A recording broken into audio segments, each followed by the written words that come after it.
Please give an energetic and warm welcome to the one and only Kapil Sharma.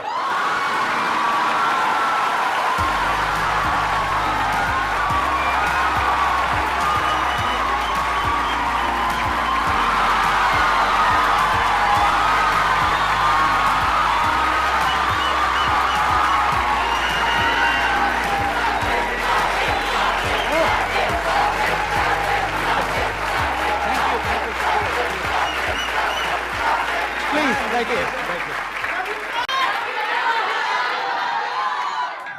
Thank you इतने इतने प्यार के लिए, मोहब्बत के लिए। क्या एनर्जी आप सबकी।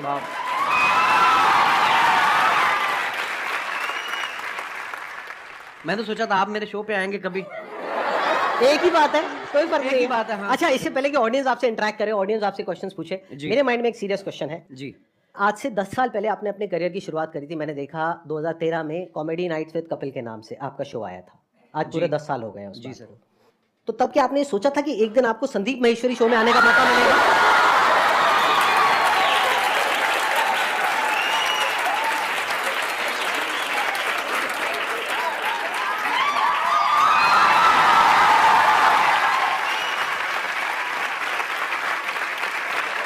मैं सर आपके वीडियोस देखता रहता हूँ। बहुत अच्छा बोलते हैं आप, और बहुत बहुत अच्छा मोटिवेट करते हैं स्टूडेंट्स को, यंगस्टर्स को। मुझे बड़ा अच्छा लगता है। और मैंने 3 महीने के लिए अपना शो बनाया था, पता नहीं चला कब 10 साल हो गए।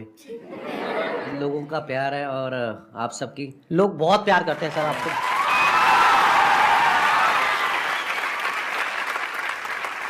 चलिए Q&A सेशन शुरू करते हैं। सर आपसे एक्चुअली एक रिक्वेस्ट है कि आप जी। मोटिवेशनल मंच पे आए हैं तो कॉमेडी के वे में थोड़ा मोटिवेट कर सकते हैं। ये संदीप जी से बेहतर कौन करता है? मैंने वो इतने तो सारे हाँ। वीडियोस देखे हैं कि हाँ। आपको इतनी मोटिवेशनल बातें करते हैं आपके साथ, और बीच बीच में आपको हंसाते रहते हैं, तो इसीलिए शायद इनका शो इतना पॉपुलर भी है। Hello Kapil sir. Hello. Sir मैं आपका बहुत बड़ा फैन हूँ। Thank you brother. मैं आपके साथ 2 लाइन गाना चाहता हूँ। मैं सीरियस बोलूं, आपको देख के मुझे कोई गाना नहीं याद आ रहा।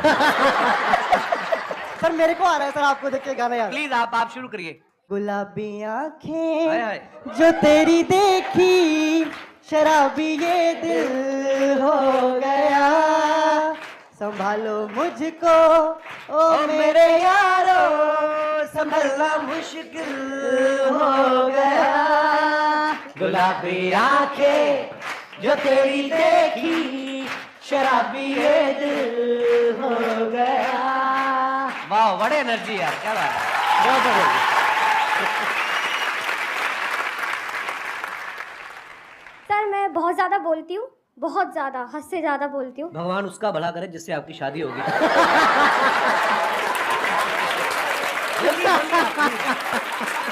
Happy women's day.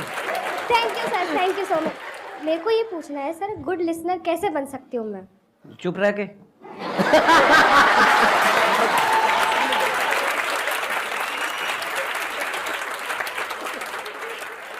मेरा एक क्वेश्चन था कि आजकल जैसे इंस्टाग्राम पे भी बहुत सारे इन्फ्लुएंसर्स बढ़ रहे हैं, तो कुछ ही टाइम में उनका कंटेंट की कमी हो जाती है, तो आप इतने साल से रेगुलरली कर रहे हैं, तो आप कैसे अपने आप को रेलेवेंट रख रहे हैं और हम सबके लिए मतलब अभी भी इतना एंटरटेन कर रहे हैं, और कैसे कर पा रहे हैं?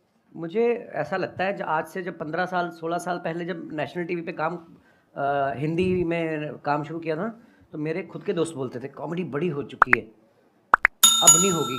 मैं कहा ऐसे तो सांस भी बड़े ले चुका है ना। तो मुझे ऐसा लगता है कि जब तक दुनिया है, जब तक हालात हैं, हर रोज़ कुछ ना कुछ आपकी ज़िंदगी में घटता है। आप न्यूज़ चैनल लगा के देख लो, हर जगह आपको कोई ना कोई नई चीज़ें मिलती हैं। तो जब तक ये सब होता रहेगा, ह्यूमर भी आता रहेगा। हाँ, मेहनत लगती है, पर हाँ, जैसे ये जो आपकी एनर्जी देखी, जो आप लोगों का प्यार देखा, तो ये हमें मोटिवेट करता है और मेहनत करने के लिए।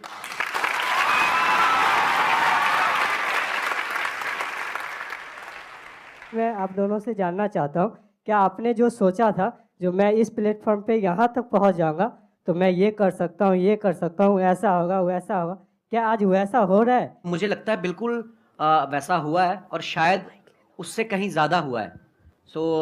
मैं बड़ा फॉर्चुनेट हूँ, मैं बड़ा ब्लेस्ड हूँ, और मुझे ऐसा लगता है कि जितना सोच के आए थे उससे कहीं ज़्यादा मिला है। पर हाँ, वो मेहनत करते रहना चाहिए आपको, क्योंकि उसका कोई अल्टरनेट नहीं है। आज भी मैं अपने शो के लिए उतनी ही मेहनत करता हूँ। आज भी मैं अपनी टीम के साथ बैठता हूँ। मुझे तो ऐसा लग रहा है कि जो मैंने सोचा था शायद उससे ज़्यादा ही हो रहा है।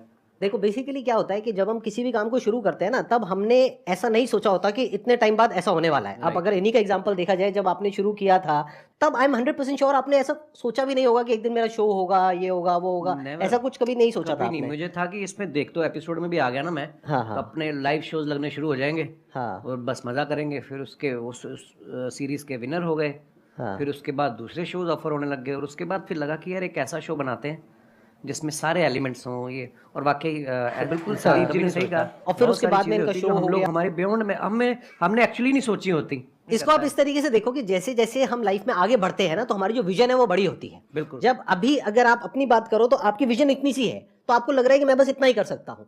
जब वहां पहुंच जाओगे तो विजन और बढ़ जाएगी। फिर एक ऐसा पॉइंट आ जाता है जब विजन आपकी 360 डिग्री हो जाती है, तब आपके अंदर से आने लग जाता है कि यार मैं कुछ भी कर सकता हूँ।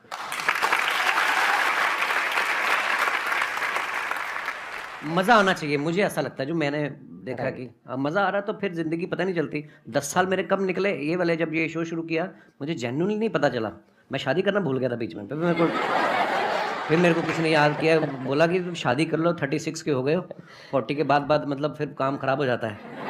फिर मैं यार शादी आपने कोशिश तो बहुत करी थी अपने शो में जी, वो पत्ता सीधा पड़ा नहीं। तो नहीं, वो मुझे लगता था कि वो अब ये आ रही है अगले हफ्ते हीरोइन, इससे बात बन जाएगी। हाँ, वो प्रमोशन करके निकल जाती थी, फिर मिलती नहीं थी। ये बात आपको थोड़ा लेट समझ आई कि वो अपने प्रमोशन के लिए आ रही है। आप अपनी प्रमोशन करते थे, बात बनी नहीं। चलो कोई नहीं। लेकिन आई थिंक आपका भी जो रिलेशनशिप है, अगर एक बार हम थोड़ा सा ऑफ ट्रैक जाए जी, तो बहुत पुराना रिलेशन है आपका गिन्नी के साथ। हाँ, हाँ। ऑफ कोर्स, मैं कॉलेज में पढ़ता था, जब मैं पोस्ट ग्रेजुएशन के लिए एडमिशन लिया अमृतसर से जलंधर, तो हमारे यूथ फेस्टिवल जैसे होते हैं, है ना, यूनिवर्सिटी के इंटर कॉलेज कंपटीशन। तो मैं अपने कॉलेज में पढ़ रहा था, और गर्ल्स कॉलेज का अलग से कंपटीशन होता था, बॉयज़ का अलग से होता था। उसके बाद जो विनर होते थे दो, फिर वो बॉयज़ और गर्ल्स का कंबाइंड फाइनल में होता था। उस तरफ से गिन्नी फर्स्ट आ गई, बॉयज़ वाले में मैं आ गया। फिर फाइनल में जब आमने सामने हुए, वही एक दिन था जिसमें मैं जीता। उसके बाद गिन्नी जीतती आ रही है। और कंपटीशन क्या था? सर थिएटर कैटेगरी, मतलब बहुत सारी कैटेगरी होती है, फाइन आर्ट्स होता है, म्यूजिक होता है, आप किस में थिएटर थे? होता है। आप कौन सी कैटेगरी मैं थिएटर में था। थिएटर और में थिएटर में होता है one act play, skit, histrionics, mime, fancy dress. अच्छा, तो शुरू से ही आपको शौक रहा है थिएटर का, जी, जी, म्यूजिक जी, का, जी, इन सब जी, चीजों का। जी। और वो जो आपकी वाइफ है वो किस कैटेगरी में थी वो उस समय? थिएटर में ही थी, और वो भी वो थिएटर फोक डांस में भी थी। हम्म। हाँ, गिद्दा बड़ा अच्छा डालती थी, अब तो मुझे ही नहीं चाहती है, पर जैसे आप कॉलेज डेज में थे तो आपकी हर एक ग्रुप में ऐसा होता है एक बंदा कि वो जो होता है सबकी लेने वाला होता है। तो सर आपने जो ये कॉमेडी का जो करियर है वो आपका मतलब ये बेइज्जती करने का शौक था, या फिर आपने मतलब पूछ रहे हैं आप किस तरफ थे? जैसे एक ग्रुप में एक बंदा ऐसा होता है, तो आप वो बंदे थे या फिर आपके साथ ऐसा कुछ हुआ था? मतलब यही आप पूछना चाह जी रहे हैं? सर, जी सर, यस हाँ। सर। हाँ, मतलब बेइज्जती करने वाली ये लाइन कहाँ से आ गई भाई? सर हमने कई बार नोटिस करा है सर, जैसे अर्चना मैम हो गई और दिनेश। वो एक रिलेशनशिप होता है ब्रदर। जी वो सर। उसको बेइज्जती नहीं कह सकते यार आप। I mean, मेरी इतनी औकात नहीं है कि अर्चना जी इतनी सीनियर एक्टर हैं, और अगर ऐसा होता तो वो उस शो पे बैठती। नहीं सर, ऐसे अब अक्षय पाजी आते हैं मेरे शो पे, हम लोग बड़ा हेल्दी एक कॉन्वर्सेशन होता है, वो मेरे पे पंच मारते रहते हैं, मैं उसमें, तो वो एक आर्ट है। एक स्किल डेवलप हो जाती है ना कि हम आपस में ऐसे करते हैं। हाँ, नहीं बेइज्जती वो नहीं होती, वो होती है मैं जो आपकी अभी करूंगा।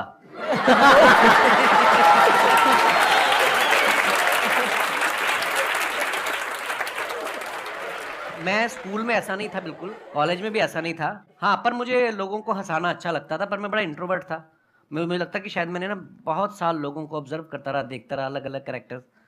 तो जैसे अभी मैडम ने भी सवाल पूछा था, तो वो चीज़ें डेवलप हो रही होती हैं, आपको नहीं पता होता है कि आपके अंदर कुछ डेवलप हो रहा है धीरे धीरे करके। तो अच्छा लगता था लोगों को हंसाना।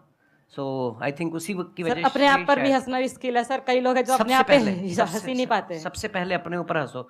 एक मैं आपको मंत्र बताऊं छोटा सा, अगर आपको लगे ना कि यार मेरे बारे में लोग क्या कहेंगे, सबसे पहले अपने बारे में खुद ही कह दो।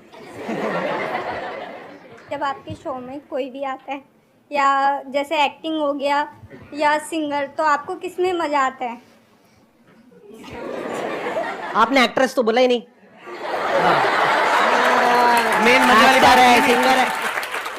सिंगर के साथ ज़्यादा मज़ा आता है या? हाँ, मुझे एक्चुअली क्योंकि पर्सनली मुझे म्यूजिक का बहुत शौक है, नहीं, एक्टर्स के साथ भी बहुत मजा आता है, मस्ती मजाक करते हैं, पर कोई जब सिंगर आता है तो उससे ये होता है कि आप भी एंटरटेन होते हो, है ना, नहीं तो अदरवाइज हम उनको कर रहे होते हैं, ऑडियंस को कर रहे होते हैं। तो म्यूजिशियंस कोई भी आते हैं सिंगर या, तो मुझे बड़ा अच्छा लगता है। Thank you. क्वेश्चन मेरा ये है, जैसे कि सर वैसे मैं डिजिटल मार्केटिंग करता हूँ और क्या कहते हैं मिमिक्री वगैरह भी कर लेता हूँ मैं। अच्छा जी। बट मैं क्या है, मैं कहीं चैनल वगैरह पे किसी चीज़ पे मैंने कोई चैनल वगैरह नहीं बनाया। वैसे क्लाइंट के लिए हम लोग ये काम करते हैं, तो उनकी जो सोशल मीडिया अकाउंट है मैं अच्छे खासे रीच उन पे ला सकता हूँ, बट मेरे को टाइम नहीं मिल पाता। ऐसा भी नहीं है, बहुत कुछ करता हूँ, मतलब समझ में नहीं आता कि टाइम क्यों नहीं मिलता अपने लिए अगर निकालना चाहूँ तो। आप जवाब देंगे, मैं जवाब दूँ? हाथ तो नहीं उठाना चाहते ना आप? मेरा आपसे सवाल है अब, ये सवाल आपने हमसे क्यों पूछा? क्योंकि आपका टाइम है। देखो, मैंने जैसे कहा कि आपको जिस चीज़ में मज़ा आता है, अगर आपको लग रहा है कि आपको जो आप जो कर रहे हैं उसमें आपको मज़ा आ रहा है, तो फिर आप वो अपने लिए ही कर रहे हैं, आप ही का टाइम है। और अगर आपको उसमें मज़ा नहीं आ रहा तो फिर मज़ा ढूंढने का। नहीं सर, मज़ा तो आता है, मतलब वही है कि टाइम नहीं मिल पाता, पता नहीं कैसे नहीं मिल पाता। भाई टाइम मिलता नहीं है, निकालना पड़ता है। My question is for both of you कि क्योंकि आप लोग अपनी फील्ड में ना you are the number one, whatever you are doing right now, you are at the top. तो जब आप लोग उस स्टेज पे थे जहाँ पे आपको आपको पता था आपका काम अच्छा है, पॉपुलैरिटी मिल रही है, and people around you started recognising you, तो उस स्टेज पे तो सब ऐसा होता है ना कि अरे यार तुम तो बहुत अच्छा कर रहे हो, यू नो कि भाई अच्छा क्या है बुरा क्या है, but those people around will be a yes person कि आप जो बोलोगे दिल बी यस सर। So उस सिचुएशन में when you are at place where you can have everything, so how do you maintain that calm and composure? And वो ऐसा होता है ना कि you are you know कि you know what I need to do rather than getting affected by other people's opinion. तो वो अपने आप को कैसे आप मैनेज करते हो उस सिचुएशन में, या अपने आप को कैसे रियलाइज कराते हो कि ये सब जो चीज़ें हैं ना, फेम है जो भी है, ये तो आएगा चला जाएगा, but me as a person my value is determined by my work, so how do you continue to do that? वाह,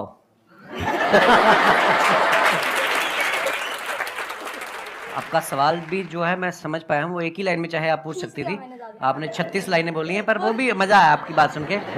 पता क्या होता है, लोग बड़ा चढ़ाने वाले भी बहुत होते हैं, जब आप थोड़ा थोड़ा कुछ कहीं राइज करना शुरू करते हैं, बड़े लोग होते हैं, पाजी आपका तो जवाब ही नहीं है। कॉम्प्लीमेंट ले लो, लेने का मज़े करो, मिल रहा है ना, कुछ कुछ ले तो नहीं रहा आपसे, उसको सीरियसली लेना। और सबसे इम्पोर्टेंट चीज़, जब आप क्रिटिसाइज होते हो, जब आपको कोई यू नो, अब क्रिकेटर्स देख लो आप, आज अगर कोई सेंचुरी मारता है, उसके घर के बाहर जाके ढोल बजा रहे हैं, अगले मैच पे वो 0 पे आउट हो जाए तो कीचड़ भी फेंक आते हैं। अपने लोग बड़े इमोशनल हैं, प्यार करेंगे, दिल से करेंगे, गाली भी देते दिल से करेंगे। सो ना तो खुशी में ज़्यादा, एक्साइटमेंट में ज़्यादा उछलने का, और ना ही अगर आपको कुछ बुरा दिन निकल रहा है, हर दिन एक जैसा नहीं होता ना, तो उस दिन ज़्यादा टेंशन भी नहीं होने का। और ये चीज़ें ना शायद उम्र के साथ आती हैं। मैं पहले ऐसा ही था, मेरे को कोई ट्विटर पे एक गाली देता था, मैं 10 देता था उसको ना तो वो धीरे धीरे समझ आ जाती है। आई थिंक उसका उम्र का भी उसमें वो बड़ा होता है। आप जैसे जैसे लाइफ में ग्रो करते हैं, यू नो, परिवार वाले हो जाते हैं, बच्चों वाले हो जाते हैं, ये चीज़ें जो उम्र के साथ आती हैं वो उसी के साथ आती है। सो हाँ, कोई भी चीज़ परमानेंट नहीं है, ना आपका फेम, ना आपका यू नो, ना आपकी तारीफ जो है वो परमानेंट है, ना ही आपका क्रिटिसिज्म जो है परमानेंट है। सो बस रिलैक्स रहने का। और ये चीजें ना कई बार टाइम के साथ साथ ही समझ आती Actually. है। मतलब अगर आप ये एक्सपेक्ट करोगे कि मेरे को या इनको एक पर्टिकुलर एज पे ये सब कुछ समझ आ जाता 10 साल 15 साल पहले, तो ऐसा नहीं होता है। ऐसा नहीं होता है। जब हम वो चीज कर लेते हैं और वो गलतियां करते हैं उस तरह की, राइट, कि जब वो दिमाग पे चढ़ता है, अगर कोई आपको कहता है ना कि हाँ सक्सेस फेम दिमाग पे नहीं चढ़ता है, झूठ बोल रहा है वो इंसान। सबके चढ़ता है, सक्सेस भी दिमाग पे चढ़ता है और फेलियर भी दिमाग पे चढ़ता है। हाँ हाँ, तो जब ये दोनों चीजें दिमाग पे चढ़ती है और हावी होती है, तब हमें अंदर से समझ आता है कि अच्छा इसकी वजह से क्या गड़बड़ हो रही है। फिर इंसान धीरे धीरे उसको हल्के फुल्के तरीके से लेने लग जाता है। हाँ, एक टाइम के बाद कोई चीजें आपको इफेक्ट नहीं करती, आप मर जाते हो।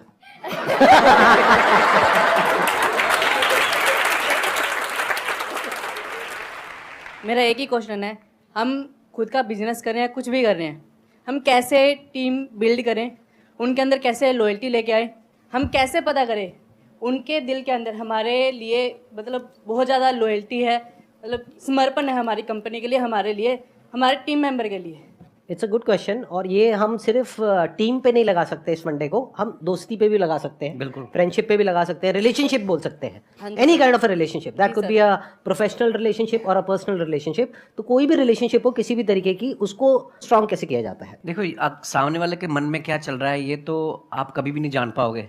अगर आपको ऐसी कोई शक्ति मिल जाए तो तुम बिजनेस छोड़ के तुम तो लड़कियों के पीछे लग जाओगे कि मुझे तो पता है इसके दिमाग में क्या चल रहा है। सो देखो, ये शक्तियाँ तो मुझे नहीं पता कहाँ से आती हैं, हाँ, लेकिन आपको कहीं ना कहीं अंदर से पता चल जाता है कि कौन मेरे लिए अच्छा सोच रहा है। अच्छा, ऐसा भी नहीं है कि जो आज आपके लिए अच्छा है वो आज से 5 साल बाद हो सकता है उसके मायने बदल जाएं, उसकी आपसे एक्सपेक्टेशन अलग हो जाएं।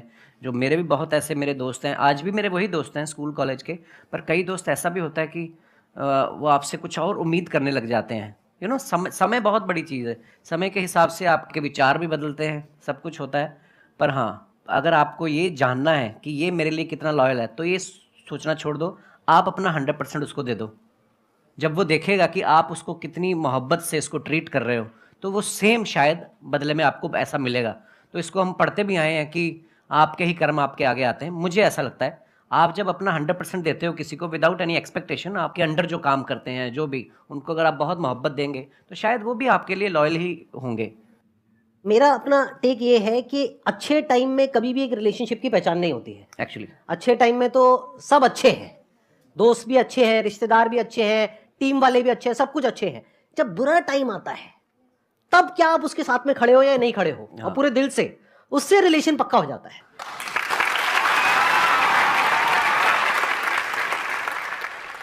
मैं आप दोनों की बहुत बड़ी फ़ैन हूँ। Thank you. प्लस आप दोनों ही बहुत पॉजिटिव पीपल हो, लाइक अगर देखें तो किसी को हंसा सकते हो बहुत इजीली और मोटिवेट भी कर सकते हो अपनी कॉमेडी से और अपनी बातों से।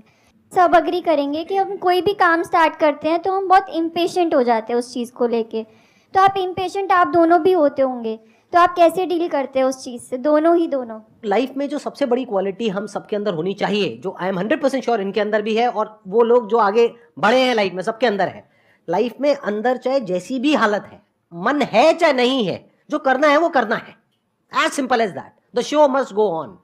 ये क्वालिटी हमारे अंदर सबके अंदर होनी चाहिए अगर हम लाइफ में आगे बढ़ना चाहते हैं, तो जो आज की जनरेशन में बहुत कम लोगों के अंदर होती है। हम क्या सोचते हैं, काम को शुरू करते हैं, रिजल्ट नहीं आया, छोड़ो बेकार है, फिर किया नहीं आया, बेकार है। बेकार है क्या होता है, करना है तो करना है ना। आगे सर आपकी बारी। सेम। मुझे पता था ऐसे कुछ आने वाला है यहाँ से। Thank you so much sir यहाँ पर आने के लिए। Thank you. मुझे बहुत मजा आया आपसे मिल करके। Thank you. God bless you. बहुत बढ़िया।